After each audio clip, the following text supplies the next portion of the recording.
I'm 23 years old and I've been to 40 countries in the world, which I'm extremely grateful for. But I see a lot of people out there who also have the same dreams as I do, but they never make them happen. And I'm guilty of it myself, by all means. By all means. But in this video, I'm going to tell you 5 different ways that I learned to travel with next to no budget. Next to no budget. When I first started, I was working in a fish and chip shop, earning, I believe, the minimum wage back then when I was that age was £5.50 an hour or something like that. But somehow I managed to go to Vietnam, Turkey, Thailand, blah, blah, blah. It's not about me saying, oh, I've done this, I've done that. It's about a few tips to show you guys how the bloody hell I did it. Let's go. First of all, you're going to need to be flexible, guys.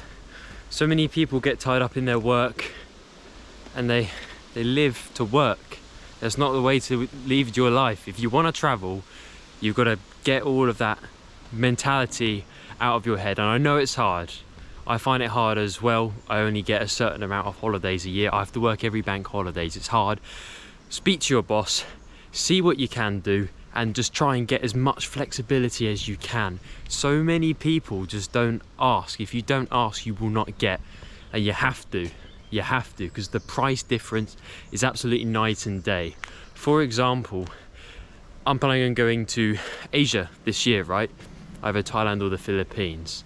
It is approximately about £200 cheaper to go to Cebu in the Philippines in September, on these very, very specific dates. If I went in November, I know that I've got an entire 2 weeks off and no one else is off. It's going to cost about £800, which I definitely cannot afford.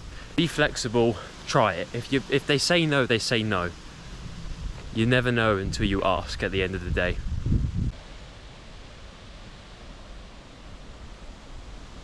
Tip number 2 is one I see a lot of people talking about, but they never bloody do it. That is, don't underestimate flight comparison websites. Think about using Skyscanner, Kayak, all of those ones. It save you, I reckon I've probably saved a few £100s over the years just from using these sites. Don't underestimate them. I know it's so easy just to go straight to EasyJet, but they track on your VPN how long you've been using the website, what kind of trips do you search for, and they'll use intelligent marketing tools to analyze that. And when they find out you've been searching on a holiday to Santorini for the last month on and off, they're going to increase the prices. So there's also that to watch out for. Use a VPN when you can, if you're going to use direct travel sites to book, if you really must.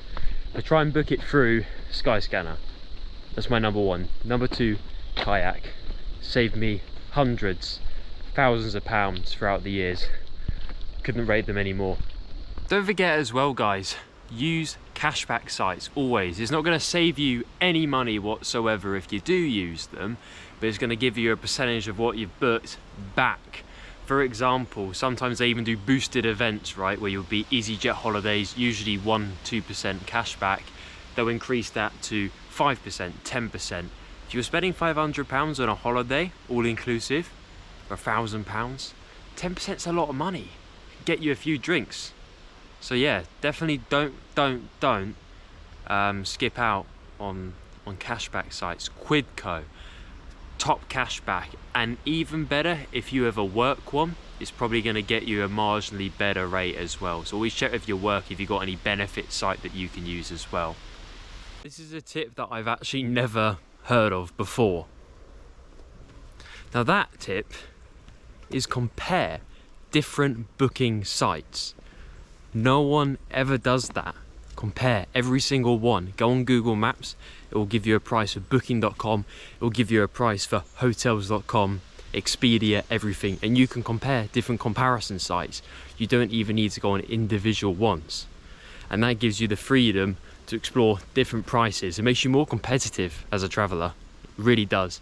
Once again, that saved me about 100, 200, 500 pounds per trip, so definitely worth doing that, because I've seen sometimes on booking.com, as much as I love them and I love their rewards program, which everyone else talks about, Sometimes they can be a bit more. They can be £10 more, £20 more a night, and over a 10-night trip, that can add up to about 200 quid, right? So definitely use Google Maps as a tool. Pick a hotel with a good location on Google Maps, and from there you can cherry pick which ones have the best prices at particular hotel sites. So don't forget that. Now my last travel hack is a very simple one. Step outside your comfort zone.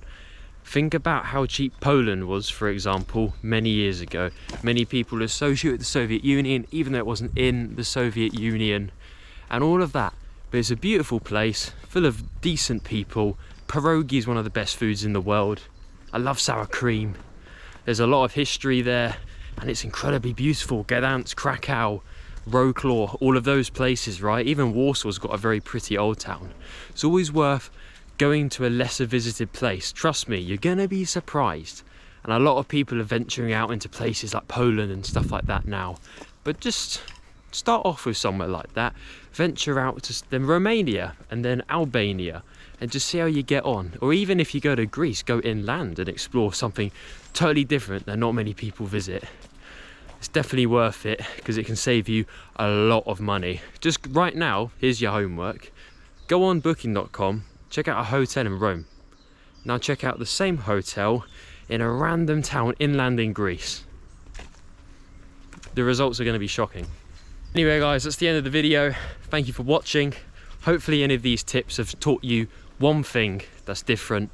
Even if it's just one tip that's helped you out, that means a lot to me. Cheers. See you in the next one.